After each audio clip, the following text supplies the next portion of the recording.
नमस्कार। भूमि न्यूज के विशेष कार्यक्रम किताबें में आप सभी सुधी दर्शकों का स्वागत है। आज के इस कार्यक्रम में हम आपके बीच लेकर उपस्थित हो रहे हैं इस कार्यक्रम की 7वीं कड़ी।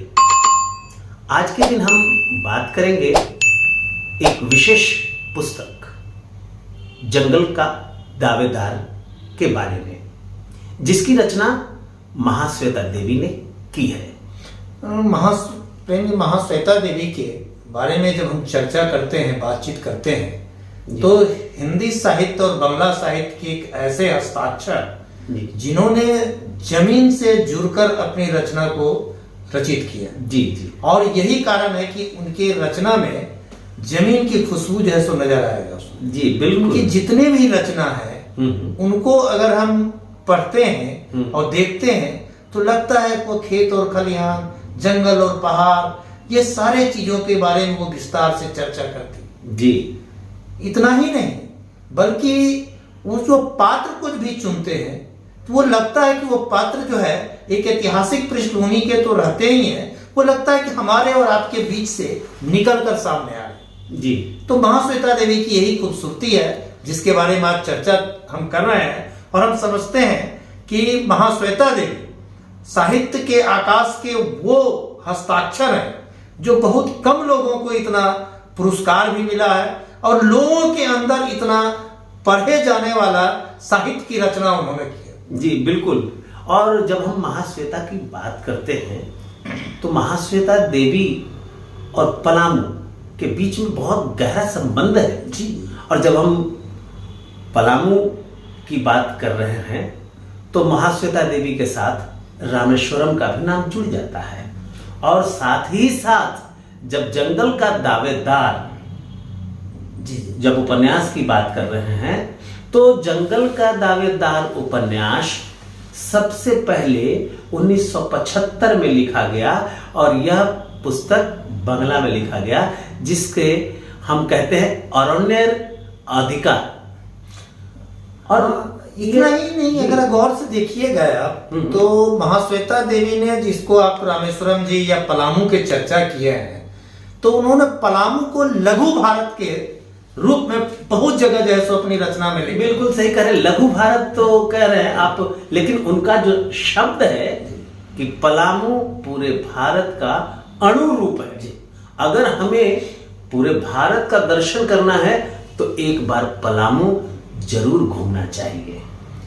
और जंगल के दावेदार पुस्तक और इसके शीर्षक और इसके पूरे उपन्यास को अगर पढ़िएगा तो आप जिस तरीके से आदिवासी जनमानस के बीच में जो शोषण के खिलाफ जो संघर्ष था, उस संघर्ष को उन्होंने जिस तरीके से अपने उपन्यास में पिरोया है और बिरसा को वो नायक के रूप में जिस तरीके से देखी है, तो हमको लगता है कि पूरे झारखंड के तमाम आदिवासी और गैर आदिवासी जो लोग बेहतर समाज देखना चाहते हैं उनको एक बार जरूर इस पुस्तक को पढ़ना चाहिए कि एक आदिवासी इलाके में, और खास करके मुंडा के बारे में जो इन्होंने जिक्र किया है कि किस तरीके से बिरसा अंग्रेजी हुकूमत के खिलाफ जनमानस को एकत्रित करके, गोलबंद करके उसके खिलाफ लड़ने के लिए प्रेरित कराया। जी बिल्कुल सही कहा आपने। और ये जंगल का दावेदार जो है, इसकी शुरुआत कह लीजिए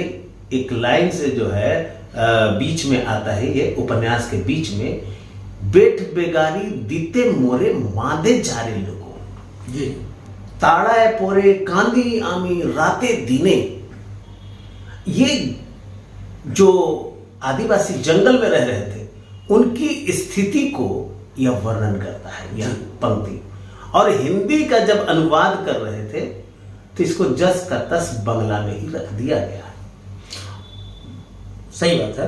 और बांग्ला में तो रखने के पीछे कारण है कि कहा जाता है कि जब भी कोई रचना कर रहे हैं और मातृभाषा में जब लिखा जाता है तो उसका जो भाव निकलता है वह भाव जो है शायद अनुवाद में बेहतर ढंग से नहीं होता है। इसीलिए महाश्वेता देवी ने उसी ख्याल से बांग्ला भाषा को ही जस के तस जैसो यहाँ पर रखने का काम किया। और आप देखिएगा कि उसके अलावा भी कि जो घटने वाली घटना था समाज के अंदर, उस घटना को उन्होंने किस तरीके से रखा कि एक जगह उन्होंने अपने में लिखी है कि आदिवासी जनता आमतौर पर घाटा खाता, जिसको घाटो शब्द से वो इस्तेमाल किया, और उसमें भात तो खाना उनके लिए बहुत मुश्किल काम था, क्योंकि जिस तरीके से शोषण के शिकार थे और बिरसा ने जिस तरीके से कीच किया, उसमें एक जगह नमक का भी बहुत बड़ा योगदान है। जी जी, कि कहे कि अगर नमक मिल जाता। अरे वही नमक से मुझे याद आई बात कि जब बिरसा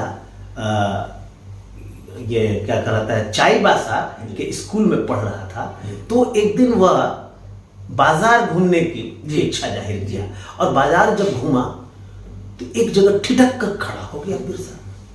अब वो कहा, तब फिर उसके दोस्त लोग जो थे उन्होंने कहा, क्यों, क्या बात है, तुम खड़े हो गए?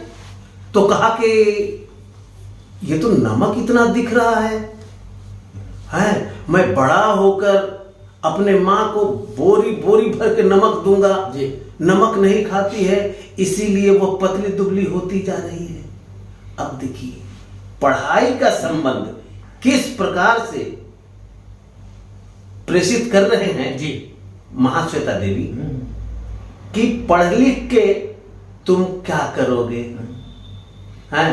तो वो कहता है कि पढ़ लिख कर मैं अपने माँ बाप को जमीन दिलवाऊंगा, यानी कि जमीन जो छीनने की बात है और नमक दिलवाने की बात कर रहा है। यानी कि उस वक्त वह वक्त जो था नमक पर भी पाबंदी थी जी, और संभवतः यही कारण है कि नमक का दारोगा भी हुआ करता था। जी जी जी जी। और अगर आप देखिएगा इसमें कि बिरसा के चरित्र को जिस तरीके से महाश्वेता देवी ने एक आदिवासी समाज के नायक के रूप में जब स्थापित कर रही थी जी, तो उन्होंने बिरसा जो है सो पूरे आदिवासी समाज को एकत्रित करके जो दिक्कू शब्द का जो इस्तेमाल किए कि गैर आदिवासी जो उनको शोषण करते थे, गैर आदिवासी में जो शोषक वर्ग थे, वो शोषक वर्ग के खिलाफ में जो है सो जिस तरीके से जो है सो संघर्ष के लिए प्रेरित किए, जिसको उन्होंने हूल क्रांति करके हूल शब्द का भी इस्तेमाल किया, उलगुलान शब्द का भी इस्तेमाल किए कि हम उलगुलान को जो है सो करके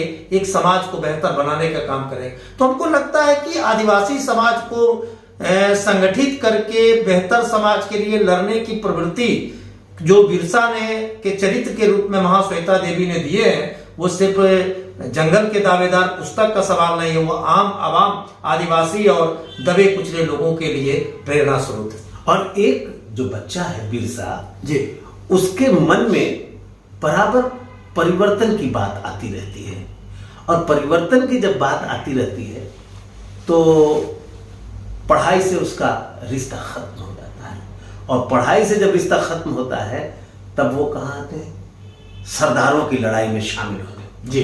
और जब सरदारों की लड़ाई में शामिल होने आते हैं तो वो जंगल विभाग के खिलाफ जो जंगल कानून बनाया था, जिसका असर पूरे मानभूम, सीभूम, पलामू सभी जगह पे उस किताब में लिखा है जी, उस पे हो रहा था, तो उसके खिलाफ उन्होंने आंदोलन की शुरुआत करी जी।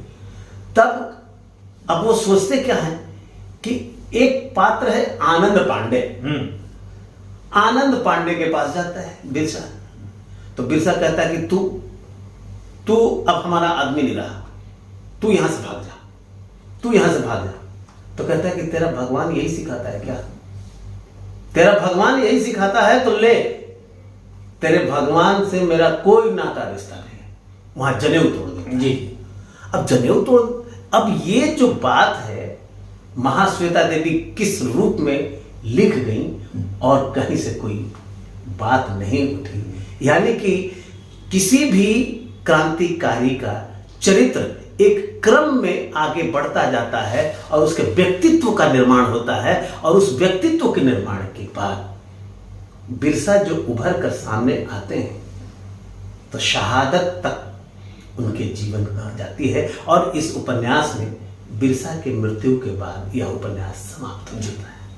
हमको लगता है कि अभी के दौर में महाश्वेता देवी का जंगल के दावेदार को सभी प्रगतिशील लोगों को पढ़ना ही चाहिए ताकि उससे एक नई सीख मिल सके जी बिल्कुल। तो हम समझते हैं कि यही आज के मूल संदेश भी होना चाहिए। और एक बात तो और है कि इसका अंत तो बिरसा की मृत्यु के साथ होता ही है, लेकिन कई जब सवाल उसको छोड़ जाते हैं। कई सवाल छोड़ जाते हैं, और जब उसको जलाने के लिए जेल की तरफ से जो डोम जाता है, डोम जाया करते थे उस समय जो कर्मचारी थे, जी जी जी। तो जब जाता है तो उसका नाम है सिब्बन, और सिब्बन देखकर अकबका जाता है और कहता है कि नहीं, यह मरा नहीं है, अभी ये नहीं है, उलगुलान अभी बाकी है, और बाकी है, वह पागल हो जाता है। यानी कि यह जो है उपन्यास लास्टली यह कहता है कि बिरसा का के आंदोलन का अंत नहीं हुआ है, बल्कि उसकी शुरुआत हुई, उसकी शुरुआत हुई है। उलगुलान का श्री गणेश है। जी जी। तो इस बिरसा के पूरे जीवन के बारे में अगर सही सही जानकारी हासिल करनी है तो सभी लोगों को जंगल का दावेदार पुस्तक पढ़ना चाहिए, और यह बाजार में तो उपलब्ध है, सभी जगह मिलती है। तो महाश्वेता देवी के जंगल के दावेदार पुस्तक की चर्चा और भी होती रहेगी, आगे भी होती रहेगी, क्योंकि एक छोटी सी बातचीत में हम इसे समेट नहीं सकेंगे। आप पढ़ें जंगल का दावेदार और बिरसा को समझें। आज के लिए बस इतना ही, फिर मुलाकात होगी किसी नई पुस्तक और उनके लेखक की चर्चा के साथ। तब तक के लिए दीजिए हमें इजाजत, फिर मुलाकात होगी। लेकिन हाँ, चलते चलते एक आग्रह है कि भूमि न्यूज पलामू को यदि आपने सब्सक्राइब नहीं किया है तो कृपया सब्सक्राइब करें, और अच्छा लगे तो लाइक करें और शेयर भी कर दें, और अपने महत्वपूर्ण टिप्पणी अवश्य करें, ताकि हम आपके लिए और बेहतर समीक्षा लेकर आ सकें। धन्यवाद। धन्यवाद।